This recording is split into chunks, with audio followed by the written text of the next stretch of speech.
اسد بھائی، آج کے دور کے منافق کی شناخت، ایک تو امام علی کرم اللہ کا ذکر ٹھیک ہو گیا نا.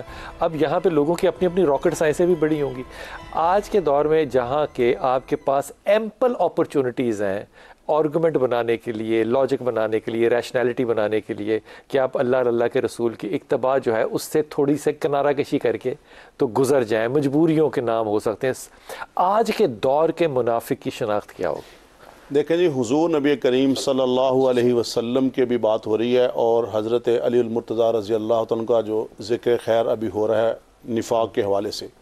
سر یہ تو آپ بڑی اوپر کی بات کر رہے ہیں. میں تو یہ کہتا ہوں کہ وہ جو احد پہاڑ ہے، جبل احد ہے جی، مدینہ طیبہ کی جو مٹی ہے، کوئی دنیا میں ایسا مسلمان نہیں ہے کہ جس کو اس مٹی کے ذروں سے محبت نہ ہو، اس احد سے محبت نہ ہو. تو جب مٹی سے محبت ہے تو یہ تو حضور صلی اللہ علیہ وسلم کے خاندان کے لوگ ہیں، اور اس میں حضرت علی ہیں، حضرت ابو بکر ہیں، عمر ہیں، عثمان ہیں، اہل بیت ہیں، تمام صحابہ ہیں. ہر چیز اس کے اندر داخل ہے.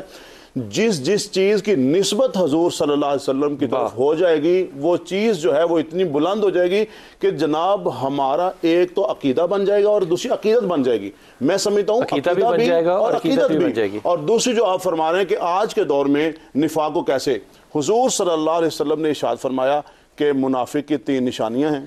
حدث کذب، بات کرتا ہے جھوٹ بولتا ہے، وعدہ کرتا ہے اخلف، وعدہ خلافی کرتا ہے، اور اؤتمن خان، جب بھی اس کے پاس امانت رکھوائی جاتی ہے وہ خیانت کرتا ہے. یہ ایک حدیث مبارکہ ہے. اور دوسری حدیث میں فرمایا وَإِذَا خَاصَمَ فَجَرَا، جب وہ جھگڑا ہو جاتا ہے تو گالیاں دیتا ہے. بات یہ ہے کہ آج یہ جو 4 باتیں ہیں نا بلال بھائی، یہ 4 باتوں کو ہم اپنے معاشرے میں دیکھ لیں کہ کیا جب ہم بات کر رہے ہوتے تو ہم جھوٹ نہیں بول رہے ہوتے؟ کیا جب ہم وعدہ کر رہے ہوتے ہیں تو وعدہ خلافی نہیں کر رہے ہوتے؟ جب ہم امانت لوگوں نے رکھوائی ہوتی ہے تو خیانت نہیں کر رہے ہوتے؟ اور امانت سے ریاست کیا منافق ہو سکتی ہے؟ جی ریاست، میں آتا ہوں اس طرف بھی. بات یہ ہے کہ میں تمام افراد کے اوپر جامع معنی بات کر رہا ہوں، پوری انسانیت کی. اگر تو ریاست انسانیت میں آتی ہے تو اس کے لیے بھی یہ بات ہو جائے گی.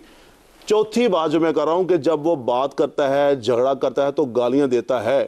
آپ 4 باتوں کو دیکھ لیں. اور میں یہ سمجھتا ہوں کہ جو امانت ہے نا، امانت صرف ہم سمجھ رہے ہیں کہ کسی نے کسی کے پاس پیسے رکھوا دی شاید وہ امانت ہے. نہیں، ہمارے پاس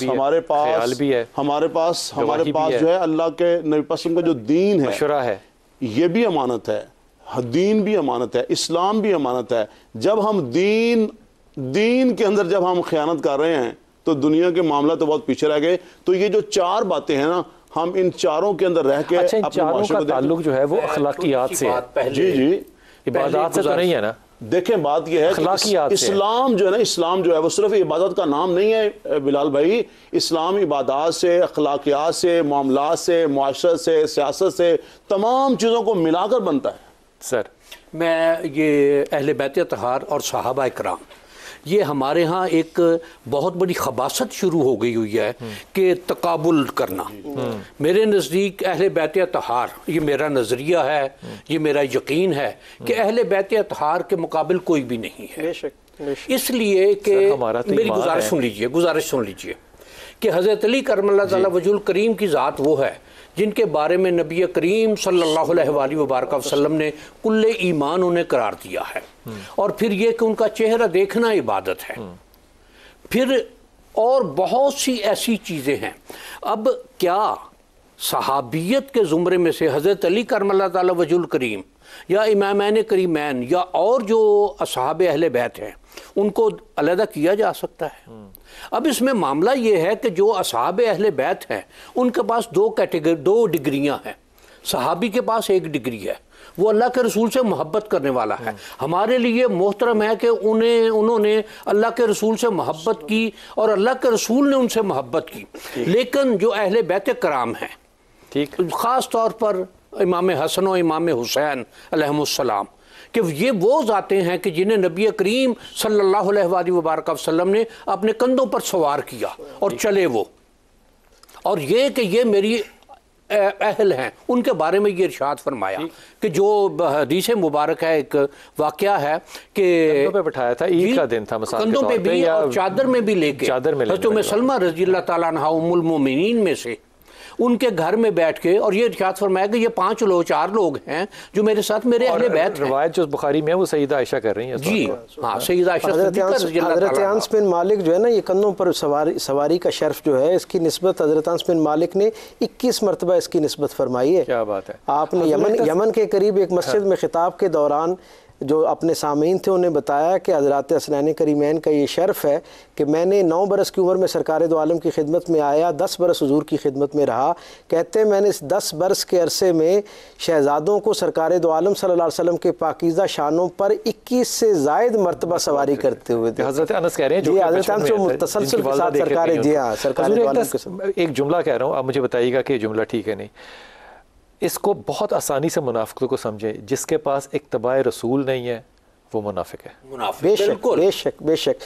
یعنی نہ صرف یہ کہ اس کے عمل میں حضور کا جو ہے وہ حضور کا رنگ نظر نہ آئے، بلکہ اس کے اعتقاد اور اس کی گویا یوں سمجھ لیں کہ جس کی مجلس جو ہے اس کے اندر حضور کا رنگ نظر آ رہا ہے، وہ یعنی وہ بھی تقاضا ہے ایمان کا. اور اس کے ساتھ ساتھ اس کی تنہائی جو ہے، اس کی جو فکر اور خیال کی دنیا ہے، اس کے اندر بھی سرکار دو عالم صلی اللہ علیہ وسلم کو مرکزیہ کی حیثیت کے ساتھ ہونا چاہیے. پر حضرت ابو حنظلہ رضی اللہ تعالیٰ عنہ ان کے بارے میں حضرت ابوبکر صدیق رضی اللہ تعالیٰ عنہ یہ بات لے کر آئے کہ ابو حنظلہ یہ کہہ رہے ہیں کہ میں منافق ہو گیا ہوں. آپ نے طلب فرمایا اور ان سے پوچھا کہ ابو حنظلہ یہ کیا معاملہ ہے. بخاری کی حدیث فرمانے حدیث ہے کہ انہوں نے یہ گزارش کی کہ جب ہم آپ کی مجلس میں حاضر ہوتے ہیں تو گفتگو سن رہے ہوتے ہیں تو یہ ہوتا ہے کہ پرندے ہمارے سروں پر آ کر بیٹھ جائیں، لیکن جب ہم بازار میں نکلتے ہیں تو ہماری لوگوں کی طرح کی کیفیت ہو جاتی ہے. تو نبی کریم صلی اللہ علیہ وآلہ وبارک وسلم نے ارشاد فرمایا کہ جو تمہاری یہاں کیفیت ہوتی ہے اگر بازاروں میں بھی رہے تو فرشتے تم سے سلام لینا اپنے لیے اعزاز جانے. جملہ یاد آ گیا کیونکہ بخاری کی حدیث یہ پڑھی ہوئی ہے. کہا وہ نکروں میں یعنی کہ کونوں کے اندر نا چھپ کے کھڑے ہوں کہ تم وہاں سے گزرو اور وہ تم سے مصافحہ کریں. یہ مقام ہو جائے تو تم کیا چاہتے ہو کہ آسمان سے کی جو مخلوق ہے وہ زمین پہ اتر آئے. جی اچھا بلال بھائی، اس میں نا جو اقتباء میں چاہتا ہوں کہ آپ اس پہ ذرا فرمائیے گا کہ نفاق اور اقتباء کے اندر کوئی رشتہ بات یہ ہے کہ جو نفاق ہے نا، نفاق یہ 2 طرح کا ہے. ایک تو ہے ظاہری نفاق اور ایک باطنی نفاق ہے.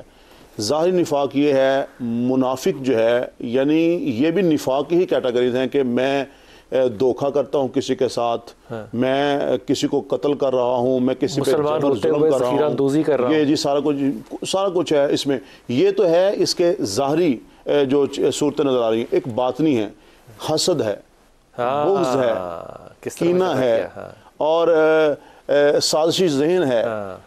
ہر وقت یہ سوچتا ہوں کہ کس طرح میں نقصان پہنچاؤں. بعض لوگ تو ایسے ہوتے ہیں نا کہ وہ اپنا بھلا کرنے کے لیے نقصان کرتے ہیں، اور منافق وہ ہوتا ہے وہ کہتا ہے میرا فائدہ ہو نہ ہو لیکن دوسرے کا نقصان ضرور ہونا چاہیے. اور جہاں تک بات ہے اطاعت اور اتباع کی، دیکھیں یہ تو واضح طور پر قرآن کریم کے اندر حکم ہے. ان یہودیوں سے کہہ دیا گیا جنہوں نے کہا کہ جی ہم تو اللہ کے بڑے محبت کرنے والے ہیں، تو اللہ نے کہا میری محبت کی ایک نشانی ہے، بس ایک ہی جناب، ان کنتم تحبون اللہ فاتبعونی. قرآن کریم کے اندر حضور کی اطاعت کا، حضور صلی اللہ علیہ وسلم کی اتباع کا واضح حکم ہو گیا. اور حضور صلی اللہ علیہ وسلم کے تو دور مبارک میں ہم نے کتب حدیث میں یہ پڑھا ہے کہ جو منافق ہوتے تھے وہ جماعت کی نماز بھی نہیں چھوڑتے تھے کہیں نفاق کھل نہ جائے. تو بات یہ ہے جی تو مسئلہ یہ ہے کہ آج کے دور میں حضور صلی اللہ علیہ وسلم، ہر دور میں حضور صلی اللہ علیہ وسلم کی جو اطاعت اور اتباع ہے وہ تو لازم ہے.